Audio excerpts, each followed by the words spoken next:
Self-employed workers can now collect unemployment, but there's a little problem. Good luck with that. In a first, millions of self-employed Americans are now being allowed to apply for an enhanced jobless aid as part of the federal government's response to the coronavirus. Now for the hard part, getting what's theirs. Many states around the U.S. have yet to start accepting applications for unemployment benefits from independent contractors, freelancers, and other self-employed workers. While some states have yet to even announce when they'll be ready to begin the process of applications, others remain weeks away. Ohio, for instance, estimates it won't be prepared to start accepting claims from the self-employed until mid-May. The delay largely comes down to states' needs to create new websites and applications for freelancers to apply for these benefits, given that the typical unemployment site is geared towards serving traditional full and part-time workers.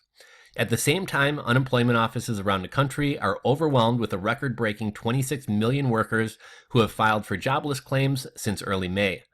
Coronavirus, the race to respond. Right now, the traditional unemployment benefits program in each state are incredibly overwhelmed with claims from just employees, says Cheryl Sabnis, a partner at a law firm, King and Spalding. Now you have a lot of work to do in a short period of time and to figure out a way for individuals to actually access benefits. The country had more than 26 million sole proprietors.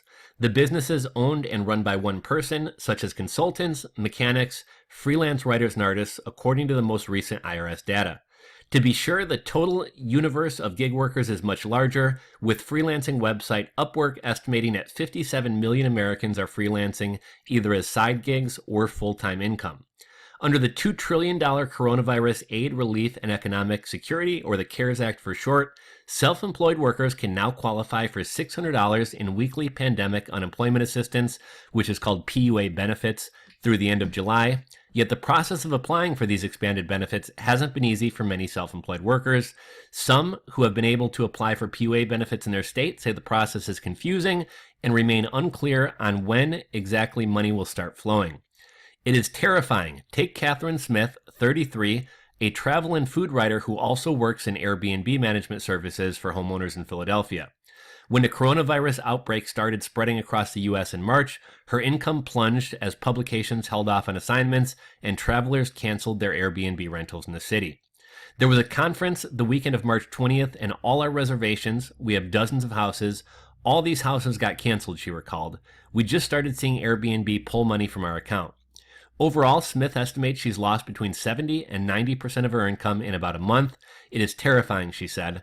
Smith applied for unemployment through Pennsylvania's Pandemic Unemployment Assistance site after it launched on Saturday. After spending more than 5 hours on the application, she said the site told her to return when the rest of the system was completed.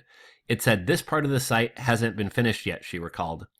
I go in a loop where I get frustrated and angry. Why can't they just build a system that works? This process shouldn't be this complicated, she said. Limiting circumstances. It's also unclear how many self-employed workers will qualify for PUA, with some policy experts noting that recent U.S. Labor Department guidance on administering the benefits under the new law could exclude many jobless people. For instance, the new rules potentially exclude gig workers such as Uber drivers as long as they can still log into their apps and presumably find clients. The CARES Act also limits PUA benefits to certain types of people, including those who have been diagnosed with COVID-19 or those who are caring for family members with the disease, Sabnis noted. But getting tested remains difficult in many states, a hurdle for self-employed workers to prove they want to qualify for the aid, she said. Despite such obstacles, Andrew Stetner, a senior fellow at the Century Foundation and an expert on unemployment, urged self-employed workers not to give up trying to enroll for jobless aid. I do think that states are working hard to set up the programs, he said. Be persistent, keep checking in to see if your state is doing it. They will come online over the period of time, hopefully 1 week in some states and 3 in other states. Some self-employed workers have had more success than others. Lacey Munsky, a food and travel writer in Wisconsin, said she applied for PUA benefits on April 21st, the first day her state began taking applications. It was just a couple online forms, pages with typical questions about your business, how you make your money, and how COVID-19 is affecting it, she recounted. But given her state's backlog in unemployment claims, Mazinski doesn't expect to learn whether her application was approved for at least another couple weeks. Here in Wisconsin, the process was pretty straightforward, she said, although it remains to be seen if they start rejecting applications for not having enough income proof or for other reasons relating to being self-employed.